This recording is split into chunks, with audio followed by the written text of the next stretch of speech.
Peace, peace, peace. This your brother Monroe Jr. I'm going to be offering my brief commentary right after this quick clip. Peace. I'm going to read some of what was in the Huffington Post. Amen. And I want you to tell me, is this wrong? Is there something factually incorrect? Your show is called The Daily Shoah, a popular neo-Nazi podcast. On the show, you regularly tell stories about being an EMT, often referring to your patients by racial slurs and comparing black patients to animals. Is that not a true statement? Okay, let me clarify that. That's a fictional character. None of those stories and nothing in there in any way represents reality. It's all made up. But it's made up in your mind. No, it's made up. Where's it made up? It's a segment, and you can tell by the music, the sound effects, and the fact it's used as a commercial break. We also have another segment called The Merchant Minute, which also features very edgy shock comedy, and that is also very clearly made up. I don't find anything entertaining, comedy, or funny about it. It doesn't matter what you find entertaining. Yes, it does. Audience thinks yes, it's it funny. does. No, it doesn't. This does My matter. audience thinks it's funny. Okay? Did you say the heat brings out the wild in the Dindu, where Dindu is a racial slur for black people? Sure. Did you say that? Yeah, it's pretty funny. Did you say as winter approaches, you, hey, I got the floor, buddy. Go ahead, get mad, dude. As winter approaches, the animals go into hibernation and the ridiculousness of the 911 calls goes down. Right now, people are laughing right now at this somewhere. Yeah, I don't see them. You will. I've got a much bigger audience than you. I ran rescue around here for over 10 years. I took it very seriously. Everyone that I ran rescue squad with was a compassionate, caring human being. Some of the best people I ever ran with, you have sullied that reputation. I have never mistreated a patient in my entire career. I made that abundantly clear. Nayab, did you not say that you referenced an apartment complex, which I understand is Cedar Square, that houses people from all over Africa and West Africa? Did you say that? He said emergency workers called it Ebola Alley. Did you say that? That's not a Did you say that you then called a black woman a Gedwisha and compared her to a shaved Harambe, which was a gorilla, a famous gorilla, which I treated as a patient? And let me tell you, that gorilla had a sense of who she was. Come on, tell it. And a sense of dignity, I may also add. It's hard to find a Dindu vein anyway because they're black. Did you say that? Yeah, it's in my show. Do you know how many black veins I have hit personally in my career? Many. They are not any more difficult to find than white veins. How many cats? I was in rescue and I worked in East Africa in medical research. I hit a lot of veins. Did you get attacked by any alligators? You weren't there. Yes, I've been attacked by alligators. I've been charged by elephants. And I've put up with a lot worse than now that you've clarified that that's a comedy routine and that it's a that there was an unruly young African American male child running around and your whatever you call it, Dr. Narcan, terrorized that youngster with a needle and stabbed him in the arm using an improper needle size. Did you say that? Did you make that up? Do you think that's funny? I think it's funny. I don't. My audience thinks and to even have a thought like that, you're funny though. They don't think you're funny at all. To even have a thought like that is repugnant. You're talking about torturing children who are in your care. It's free speech, buddy. It's free speech. It is free speech. Not in the back. Your moral outrage. Not in the back of an ambulance. Not where you are placed in charge. Not where you have the ability to actually torture people like this. You shouldn't torture children. I've never. You shouldn't think about torturing children. Amen. I've done comedy routines. This is not comedy. I'm sorry that you don't think that's comedy, but my audience. No, this is racism. This is unadulterated racism, and it's Nazism.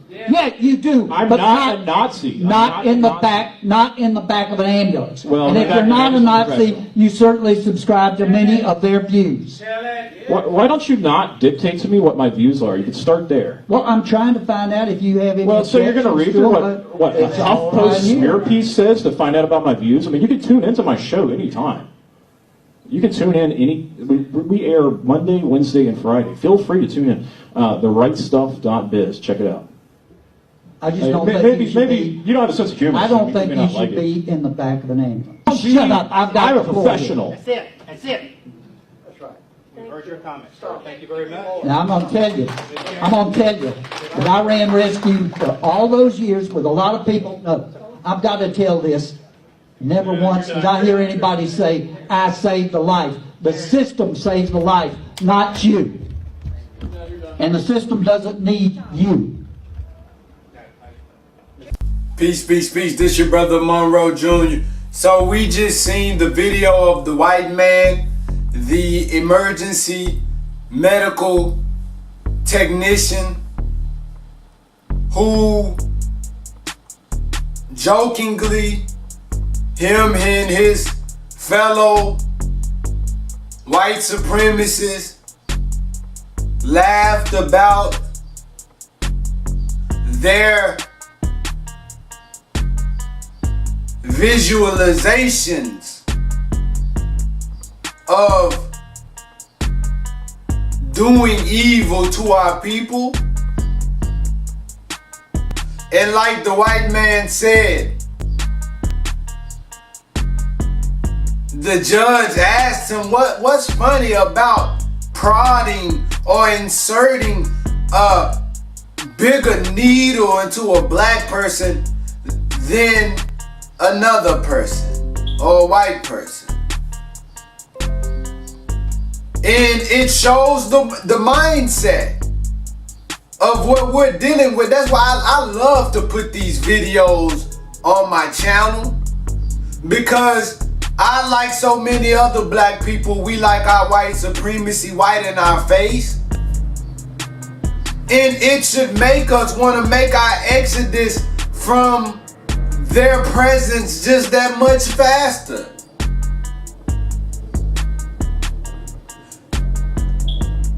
And you can see how the former white EMT medical worker was thrashing and clashing with that judge.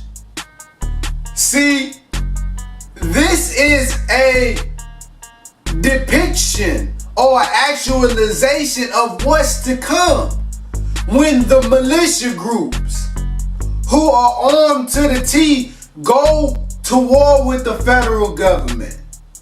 And as the scripture says, it'll be blood up to the horse's bridle.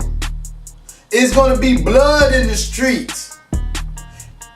One day in America is coming, because there is a racist element in America that's brewing.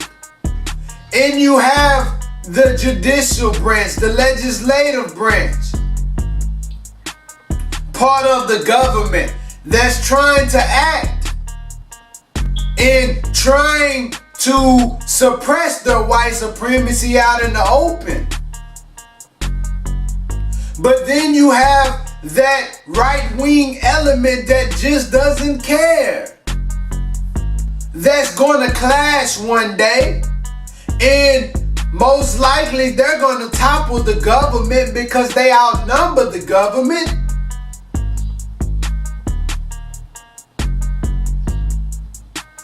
And what do you think that their aim will be for us as a people? They want to put us back on the plantation, brothers and sisters. That's what's going to be in their heart and their breast once their dollar falls and their economy tanks. Right?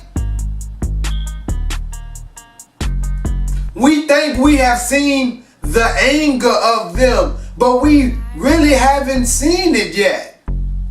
We've seen it to a certain degree, But wait until they're not able to feed, clothe, and shelter themselves. They're not able to barter and trade with themselves. Then you will really see their true nature come out.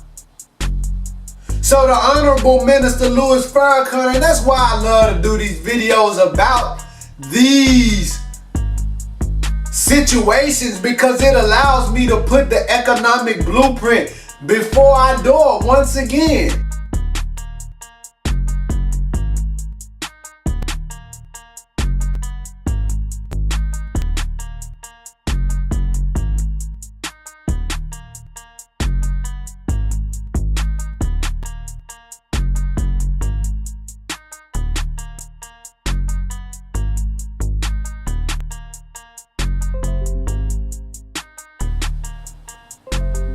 Because see, God always gives us an exodus strategy if we would look at the man who's presenting it, look at the concept, and look how easy our Creator makes it.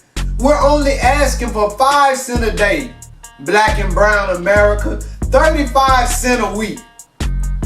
We have over $1 million in the economic blueprint. You can go to economicblueprint.org. We already have lots of land, but see, us in the nation, we're not selfish. We're thinking for the whole 30, 40 to 40 million of our people. We have a objective to feed, clothe, and shelter all our people, not just the tiny nation of Islam. This is the way that we must begin to think, brothers and sisters. The Honorable Minister Louis Farrakhan has a track record of transparency. You can check what he did. He had some of the largest auditing firms to audit the $1 million man mark. You can go online and check that.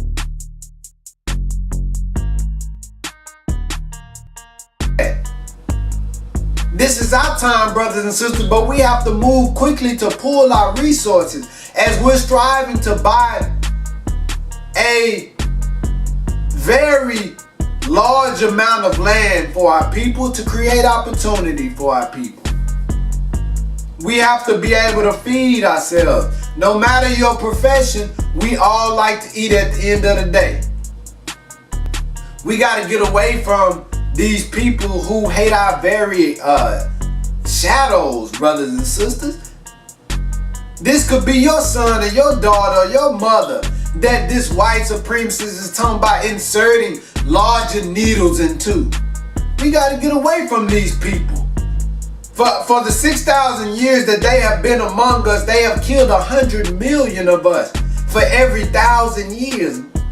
In the past 6,000 years, brothers and sisters, what more proof do we need that we need to pull our money together so that we can conglomerate and make our exodus as expedient as possible? You can go to economicblueprint.org. We're asking for 35 cents a week. We're trying to get millions of our people on board. This your brother Monroe Jr. I'm signing off. Peace.